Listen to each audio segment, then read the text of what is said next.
Social media hustle culture is making you feel as though you can't achieve. You do not need to be putting in the graft 24/7 to achieve results. In fact, some of the most impressive people that I know or that I've read about are what you would call lazy geniuses. They know where to put in the effort and where to not.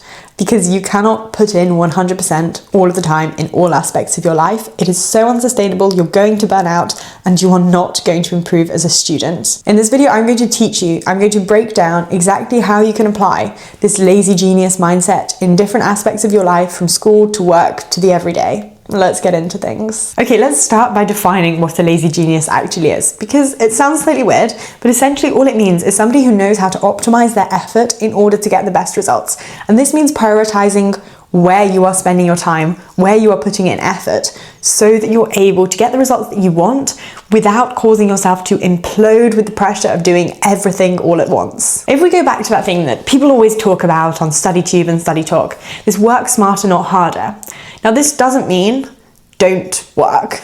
It doesn't mean that there's some quick fix that is going to magically get your grades to jump from bottom of the class to top of the class. No, it's not going to happen. And if you're looking for that, quit looking, you're not going to find it.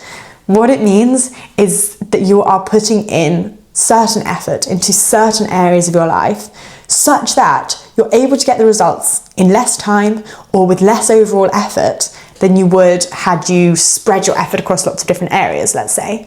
And there are lots of different rules and principles that people talk about. A lot of people talk about the Pareto principle, for example, and this is that 80-20 rule that you might see a lot when people talk about like their diet or their lifestyle, but it applies to studying and effort as well. And it basically says that studying 20% of the content is going to give you 80% of the results. And that is true for the vast majority of subjects, perhaps not for something like maths or the sciences, but for things like English, history, geography. Generally, there are areas that are like these maximized areas, for economics as well, whereby if you study these areas, because they come up so broadly and they can be applied in lots of different contexts, you're able to get sort of 80% of the way there just on this sort of minority of the content. And when you're able to recognize that and recognize what areas this 20% consists of, you're naturally going to be able to focus your revision and focus your studying in a way that means you're maximizing your results with minimal studies. So how are we going to actually implement this lazy genius mindset into our lives?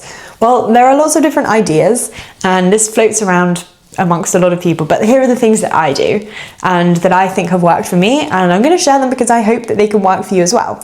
And the first revolves around deciding once. So decision fatigue is something that I never used to think was a real thing. Like, I would read those sort of posts that go, oh, you know, Steve Jobs wore the same outfit every day to reduce decisions, or Mark Zuckerberg does that as well. And I would think, this is so pointless. What do you mean decision fatigue? That's not a thing. It really is. I read into it, and there are masses of studies that actually talk about the impact that the huge amount of decisions that we have to make every single day has on not just our sort of mental health and our ability to continue to make decisions, but also on our performance when it comes to work and when it comes to studies. And if you think about it, the average person, say 200 years ago, had so many fewer choices to make in a day than we do, that it was a lot easier for them to streamline their focus on something. And nowadays, we're presented with 10, 15 choices the second we open our phone. What app are we going to choose? Which person are we going to message back first? And you might not think about it, and I never thought about it either, but each of those decisions requires energy. We've actually got to use our brain to decide, obviously. But those little incremental decisions, they really do build up.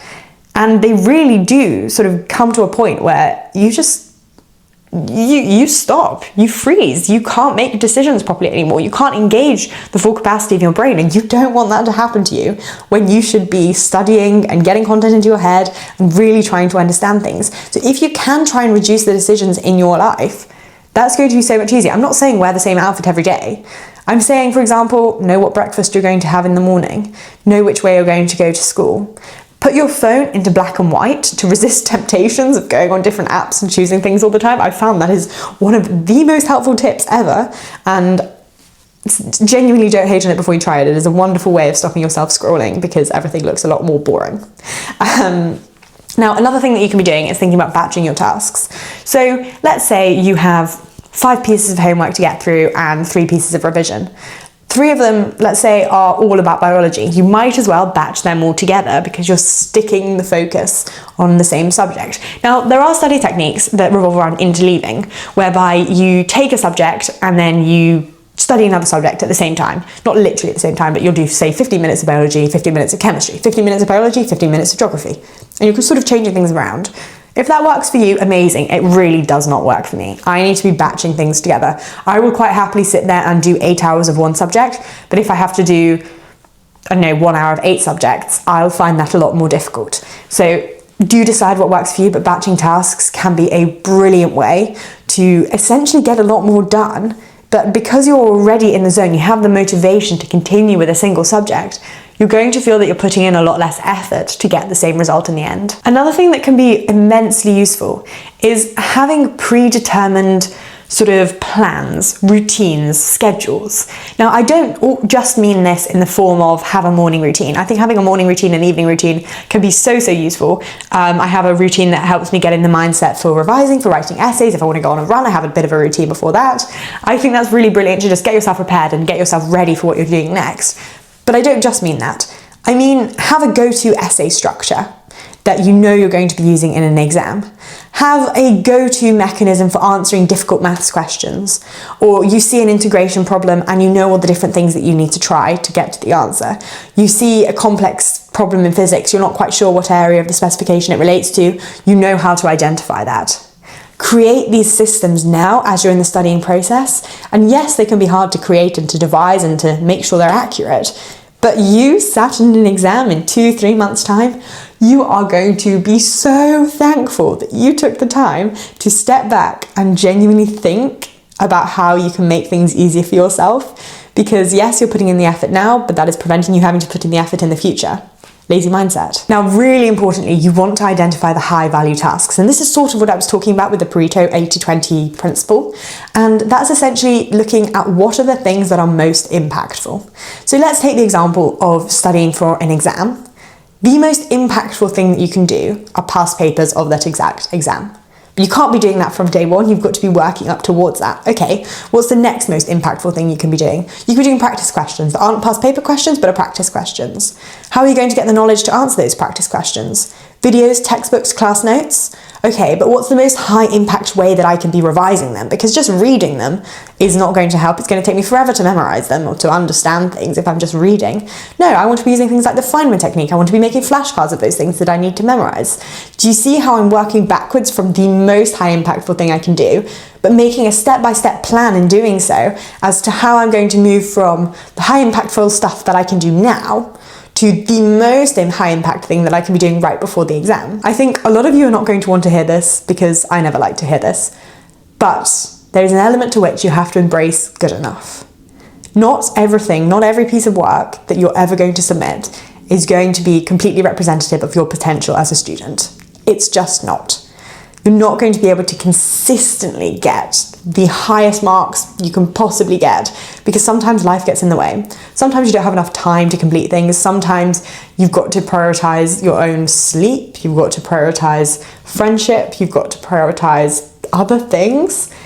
And sometimes that means that your work is not going to be incredible. Now, that doesn't mean that you should be slacking off. That doesn't mean that you shouldn't be trying to make everything as good as it possibly can be. But at some point, you're going to need to know when to leave a piece of work and go, that's it. Particularly when you're at university and you might have 2 weeks to write an essay. If you spend 5 days planning and drafting and reading through stuff and then you spend 2 days writing, how much better is it going to be if you just let it sit? If you work on it, the marginal benefit of spending an extra week on this essay compared to spending that week on something else, the second essay, learning things, revising, is going to be so small, and the trade-off is massive because you're forgoing all of this extra revision that you could have been doing to get some, perhaps 5% extra on this essay. So you've got to be getting good at recognizing when putting in that extra effort is actually going to give you significant marginal gains and when it's really not worth it. So if you take anything away, make sure it's this. Being a lazy genius is not cutting out work. It is focusing your effort on the most impactful work that you can be doing.